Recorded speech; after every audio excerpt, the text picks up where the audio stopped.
West Indies کے خلاف دوسرے ٹیسٹ کا تیسرا دن پاکستانی اسپنرز کے نام ساجد خان کے 4 اور علی عثمان کے 2 شکار۔ ویسٹ انڈیز نے تیسرے دن کے اختتام پر 6 وکٹ پر 103 رنز بنا لیے، 60 رنز کی برتری حاصل کر لی۔ میچ میں پاکستان کی پوزیشن مستحکم، پاکستانی ٹیم پہلی اننگز میں 387 رنز بنا کر آؤٹ ہو گئی تھی۔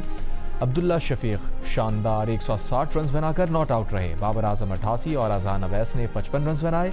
پہلی اننگز میں پاکستانی ٹیم 43 رنز کی لیڈ حاصل کر چکی۔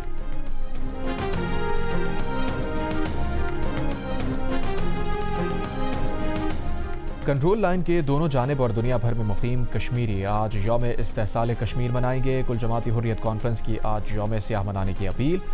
بھارت کی مودی حکومت نے 5 اگست 2019 کو مقبوضہ جموں کشمیر کی خصوصی حیثیت ختم کر دی تھی۔ مودی حکومت کا یہ اقدام بین الاقوامی قوانین اور اصولوں کی کھلی خلاف ورزی ہے۔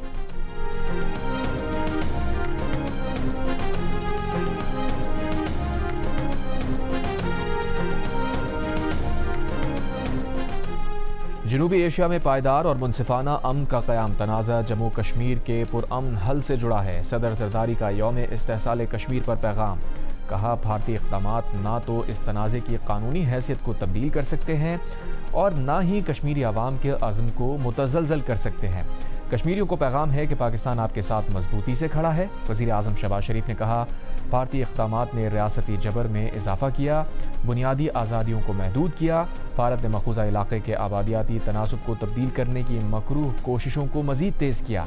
عالمی برادری محض تشویش کے اظہار تک محدود رہنے کے بجائے تنازع کے منصفانہ اور دیر پا حل کے لیے مؤثر اور ذمہ دارانہ کردار ادا کرے۔ بھارت پر زور دے کہ وہ مقبوضہ وادی میں انسانی حقوق کی سنگین خلاف ورزیاں بند کرے۔ اگست 2019 سے نافذ غیر قانونی اور یک طرفہ اقدامات واپس لیں۔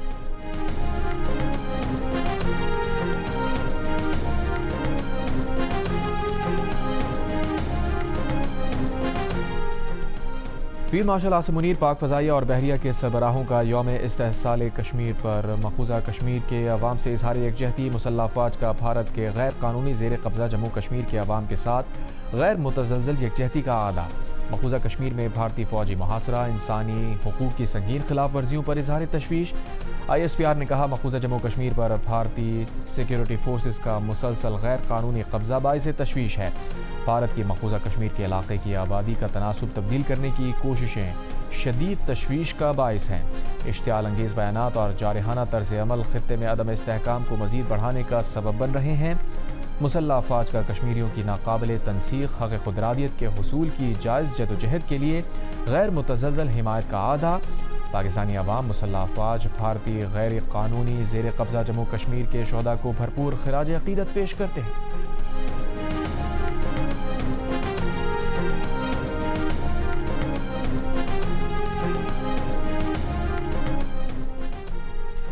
امریکی وزیر خارجہ نے دعویٰ کیا ہے کہ آبنائے ہرموز کو کھولنے کے حوالے سے ایران کے ساتھ ہونے والے مذاکرات میں پیش رفت ہوئی ہے، جلد معاہدہ طے پا جائے گا۔ عرب ٹی وی کا دعویٰ ہے کہ آبنائے ہرموز کو مکمل طور پر کھولنے کا اعلان چند گھنٹوں میں متوقع ہے۔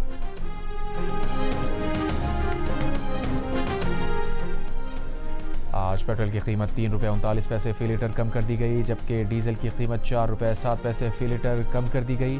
پیٹرول کی نئی قیمت 328 روپے 56 پیسے فی لیٹر، ڈیزل کی نئی قیمت 385 روپے 86 پیسے فی لیٹر مقرر۔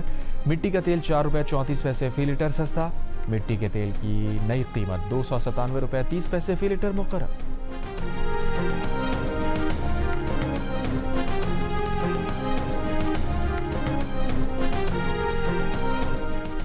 فیلڈ مارشل سید عاصم منیر کا نیشنل ایمرجنسیز آپریشن سینٹر کا دورہ۔ فیلڈ مارشل کو مانسون کے دوران آفات سے نمٹنے کی تیاریوں پر بریفنگ دی گئی۔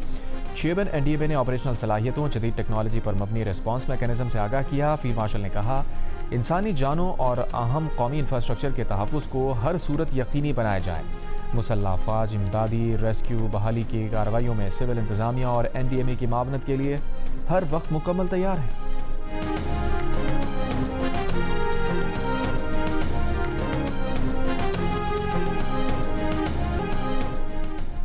سلاس میں شدید بارشوں سے سیلاب آ گیا، پانی کے ریلوں سے زرعی زمین اور فصلوں کو نقصان پہنچا۔ بابوسر روڈ سیلاب کے باعث ہر قسم کی ٹریفک کے لیے بند۔ PDMA کے مطابق خیبر پختونخوا میں 29 جولائی سے اب تک بارشوں کے باعث حادثات میں 6 افراد جاں بحق، 6 زخمی ہوئے۔ 65 گھروں کو نقصان پہنچا۔ واقعات ایبٹ، پشاور، سوات، بنیر، خیبر، چترال دیگر علاقوں میں پیش آئے۔ ادھر فلڈ فورکاسٹنگ ڈویژن لاہور کے مطابق دریائے سندھ میں کالا باغ، چشمہ، گڈو بیراج پر نچلے درجے کے سیلاب برقرار ہیں۔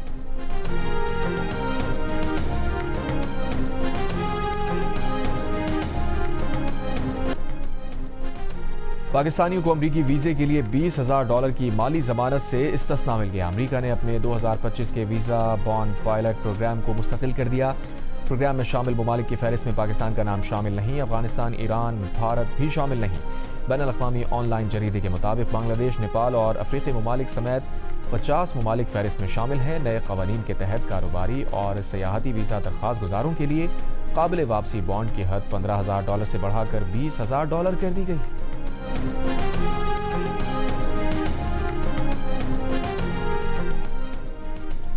غزہ میں 3 سال بعد عمارت کے ملبے سے نکالے گئے 112 شہداء کی نماز جنازہ ادا۔ تمام شہداء کے تابوتوں کو فلسطینی پرچم میں لپیٹا گیا۔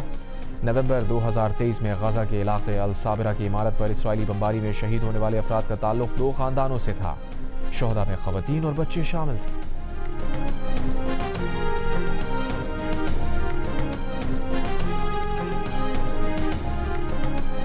یمن میں حوثیوں کی اکثریتی گروپ انصار اللہ کا سعودی عرب کے ایئرپورٹ پر حملے کا دعویٰ۔ برطانوی نشریاتی ادارے کے مطابق حوثیوں نے ڈرون کے ذریعے سعودی عرب کے نجران ایئرپورٹ پر حساس ہدف کو نشانہ بنانے کا دعویٰ کیا ہے۔ سعودی عرب نے حوثیوں کے دعوے پر اب تک کوئی رد عمل نہیں دیا۔ برطانیہ آنے کے لیے انگلش چینل عبور کرنے کی کوشش کرنے والی تارکین وطن سے بھری کشتی کے انجن میں آگ لگ گئی۔ فرانسیسی حکام کے مطابق 157 سے زائد تارکین وطن کو بچا لیا گیا۔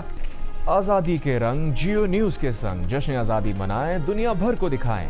آپ اس سال جشن آزادی کس طرح منا رہے ہیں؟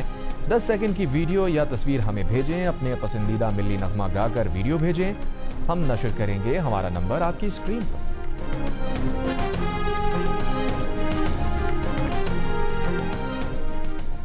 اور لاہور ہربنسپورہ میں ملزم نے لوہے کی راڈ سے بوڑھی ماں اور ہمسائی کو قتل کر دیا۔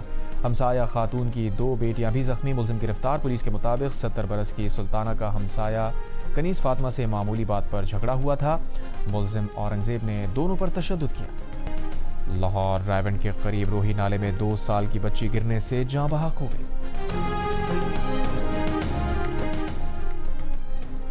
اور CTD سندھ نے میر رضا کی واچ ان لاک کر لی۔